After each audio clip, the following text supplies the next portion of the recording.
Hello RBG fam, welcome again to another video.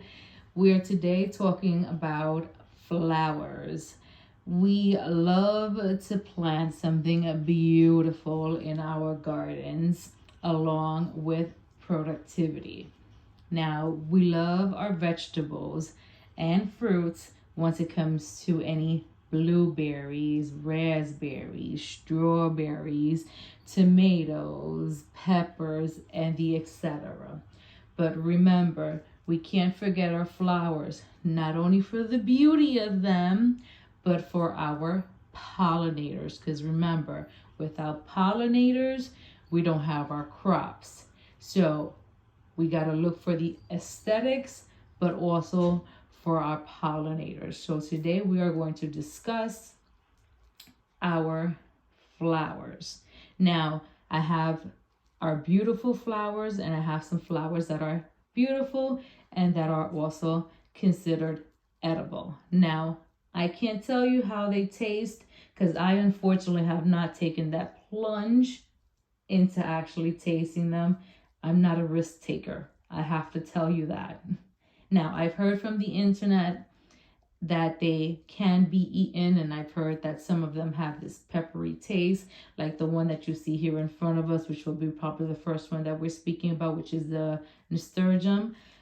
They say that you can sprinkle them on top of a salad and add them to your salad mix, and they taste like a hint of peppery taste. But listen, I'm not a risk taker. Do you? Everybody does themselves. But let's jump into this video and let's go in with what we have to do. Here we go. Okay, so as mentioned before in my last video, all my seed packages are from M.I. Gardner. This is his new card with a picture of his seed shop in the front. In the back right here, you can see his mission. You can see a little history of his seeds, all his seed packages. And you can see here, he also has included a code, which is share 10. You can get 10% off your next order if you go visit his website at migardner.com. I am not sponsored, so I am just sharing the word because I do believe in his seeds. He has amazing seeds. He also has a bunch of other amazing products in his website, and I think y'all should go check it out if y'all are interested.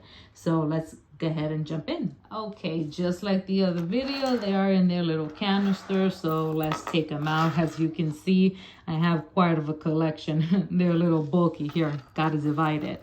All right, let's let them out. Ooh, they jumping at me.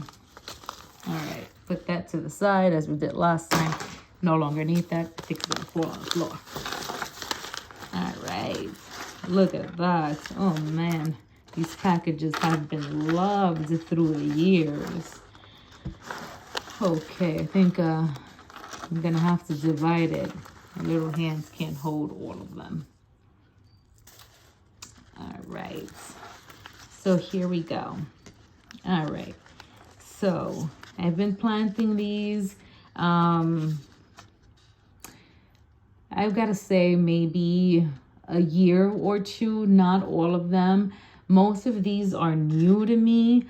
But like the Nasturtium, I have to say I haven't had very good success with them. I started planting these last year, and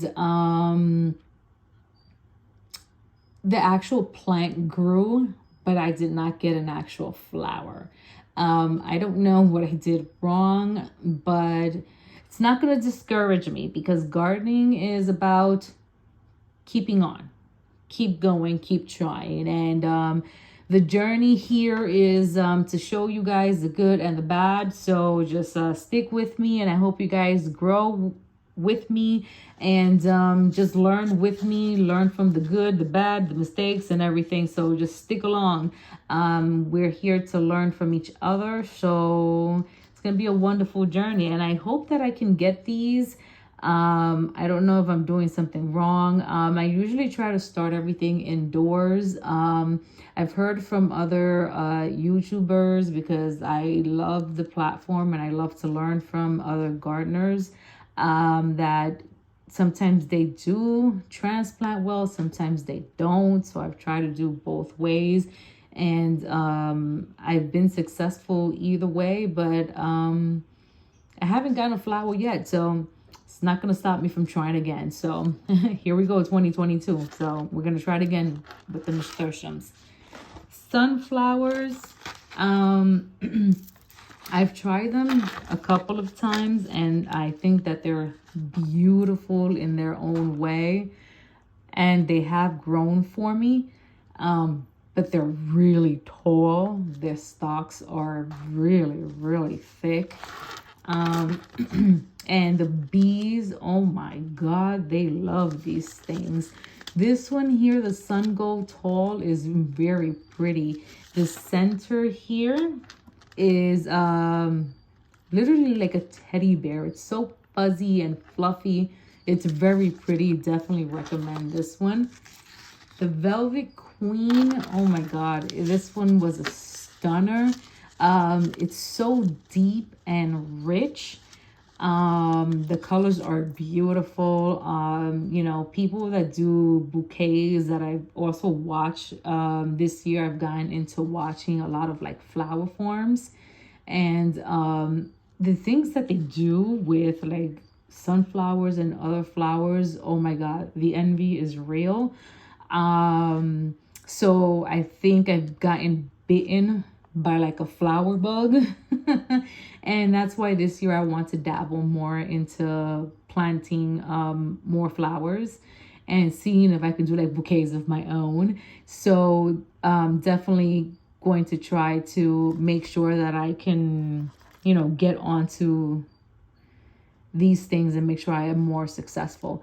But this sunflower, the Velvet Queen, oh, the colors are just so rich and so beautiful. Autumn Beauty is exactly what it says. It's just beautiful. It just is, it looks like a sunset is pretty much what I can describe it. You look at it and it's literally a sunset in a flower. It just like transitions in its petals. It's beautiful. This one, for me, it looks like a classical sunflower. Like true and true, literally. Sun Gold, I have 2 packages, so no need to talk about that one. This Lemon Queen is like a little more bushier, a little tinier, and it's cute. It reminds me of a daisy, but yellow. Forage. This is considered an edible. Once again, I haven't crossed that line to eat my flowers. But the bees, OMG, when I grew this thing, they were all over this thing to the point that I really did not want to get close to it. I actually did not grow this in my backyard. I grew this in my front yard. And I think my neighbors hated me for doing that, because it was a buzz field out there. But I have to say it is beautiful. The stalks got tremendously thick. When I did have to cut this down or pull it, it was a heck of a job. But it was a beautiful plant to grow, so I do recommend. Now, some of these that are probably coming along in these new packages, some things I have not grown. So these are some things that are future things that I do want to grow, but I have seen some other people in YouTube grow. So I've gotten the bug that I want to grow them, and this is why they are here with me in my hands. So here we go. Amaranth. My husband has fell in love with this plant. I've never grown this, but we've seen a lot of YouTubers that have grown it, and we can't wait to see what this can do in our backyard. We are excited to see it grow, and we are excited to, once again, like I said in the beginning, to be able to have most of these flowers grow and be able to just cut some flowers and make our own cut flower arrangements and put them around the house and just have this house smell beautiful. Can't wait. Zinnias. Oh my God. What can I say about zinnias? Zinnias, all around the internet, everybody talks about zinnias. I don't see what gardener does not rave about zinnias. Every homesteader that I watch, every YouTube channel that I watch raves about zinnias. I think every garden should grow zinnias. Every color, every variety, however you want to describe them, these things should be grown. They are beautiful. This one here is called Envy. I have one that is called Candy Stripe Mix. This is the one that I grew last year. It was beautiful. I do have pictures. I'll put them around my social media. I think I already have around my Instagram, my Facebook, and Pinterest, and also TikTok. But if not, I'll make sure I'll shoot them up there.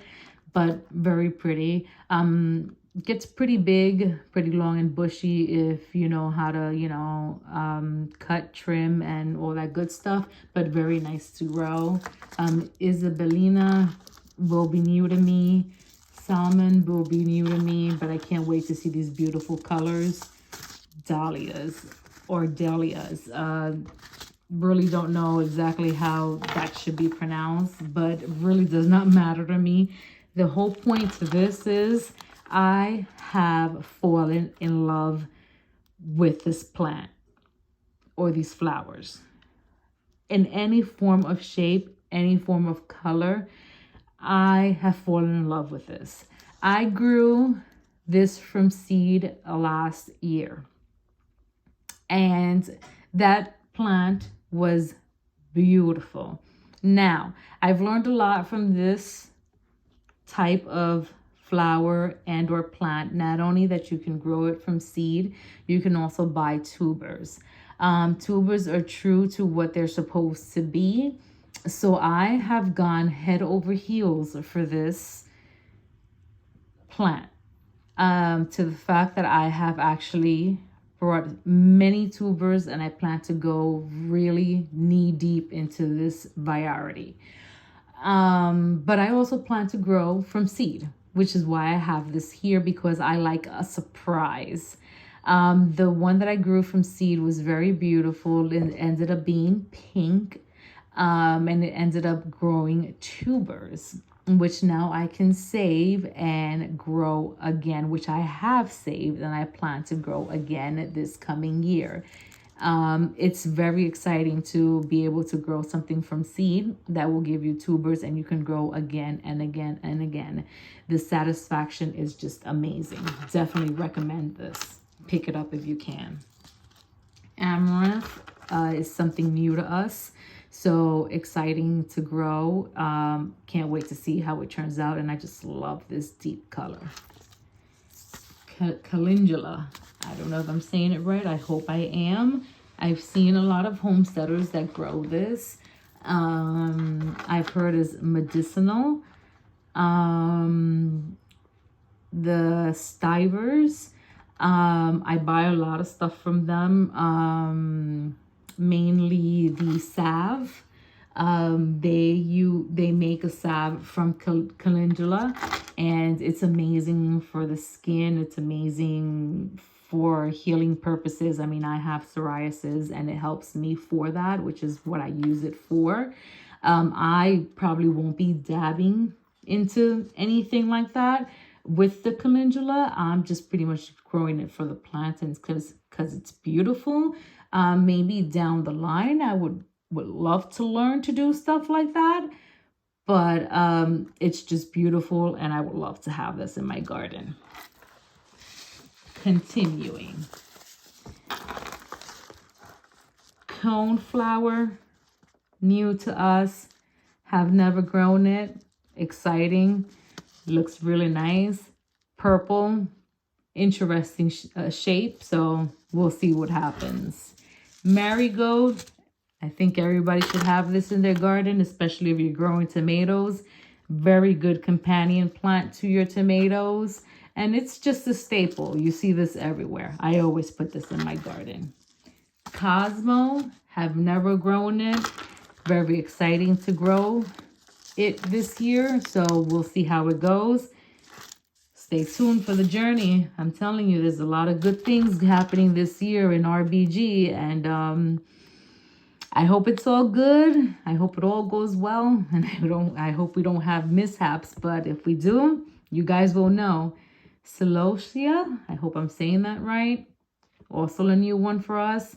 Really don't know how it's going to go. But listen, root for us, people. Root for us. Hope it goes well. Bachelor's Button. Grew this one last year. Not this color. I think I grew the, I don't know if it was blue or purple. Went well. Went well. Very pretty plant. Loved it.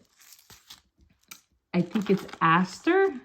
This plant, beautiful. Surprised me. I only had one survive. I planted a couple of varieties. And I only had one variety survive, and I think it was a silver. Now, I have a picture of it, and I think I've put it up on a couple of my social medias. I will repost it so you guys can see it. But I was very surprised with this plant. Beautiful, very pretty. The silver was between a silver and a purple in the middle. It was a gorgeous plant. So I fell in love with it that I had to go onto MI Gardener and get every color that I can get my hands on that was not sold out that he probably offered. So I got the violet. I got whatever this variety is that I call pink.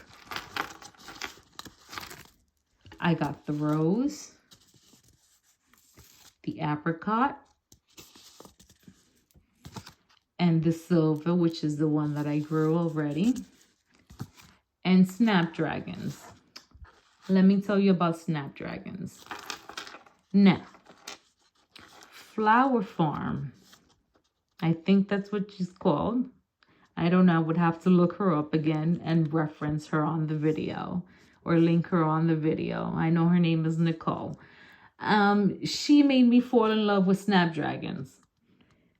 I don't have every color that I can find. I'm gonna have to source some place else because it seems that everybody loves this flower, and MI Gardener seems to be sold out on all the other pretty colors. So I was only able to get my hands on White Snowflake and Orange Wonder. So I'm gonna have to source out maybe some other sources, like maybe Baker Creek or any other places that may have Snapdragon.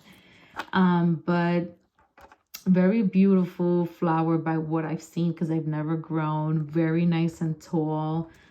Accent for vase flowers. So I am excited to grow these. I'm excited to see how they do here in my zone 7B. Can't wait. Oh my God, this summer, if these things grow, I'm gonna have a beautiful, beautiful garden. Aesthetically wise, I'm excited. Carnations. I've tried these before, and I have not been successful, y'all. Root for me, y'all. I love carnations. I love them in vase flowers. I really do. I have the carnation white and I have it in king black. I have not been successful. I really have not. I've planted them from inside as starts, and I've just directly sowed them outside, and I just have not been successful, y'all. So root for me. throw some comments down below and let me know if I'm doing something wrong. Give me some suggestions. Like I said, I'm in zone 7B in Bronx, New York. So if I'm doing something wrong, let me know, because I would really love to have success with these carnations. Poppy. Never grown poppy, but let me tell you, in the picture packet, this looks beautiful. And I would love to have success with this. So we'll see. And the last but not least is Bells of Ireland. Never have grown these, but I wanted to grow something funky. So we picked Bells of Ireland. So the last thing that I wanted to show you guys, and I'm going to use Bells of Ireland because it's the last packet that I have in my hands. This is the M.I. Gardner's package. As you can see, this is one of his new packages, actually, that he, I guess, rebranded the package. I never showed you the back of the packaging. As you can see, this is exactly the way it looks. You know, he does have some information here on the back of the packaging. It gives you the name of the seeds. It gives you a little bit of the information of the seed, you know, suggestions of when to start, whether it's it started indoors, days of germination, days of maturity, and, you know, the suggestions of planting spaces and all that stuff. So, you know, he's a really good source. I suggest you to go check him out if you can. Once again, not sponsored. It says here you can share your garden and obtain free gardening information at migardener.com. And it's right here. It gives you, you know, his social media spaces. So, you know, this is pretty much it. These are all the flowers that I hope to plant and or start for the RBG garden this year of year 2022. I know it is a lot, but what can I say? I have got bitten by the flower bug, and it is what it is. You know, I mean, I love me my veggies, I love me my fruits, but as people say out there, you grow crop, but you also have to make space for something pretty. And that's what I'm going to be doing, y'all. So I hope you guys stay tuned for all these pretty stuff, because it's going to be one heck of a ride. Stay tuned, people. RBG family, love you. We out. Bye.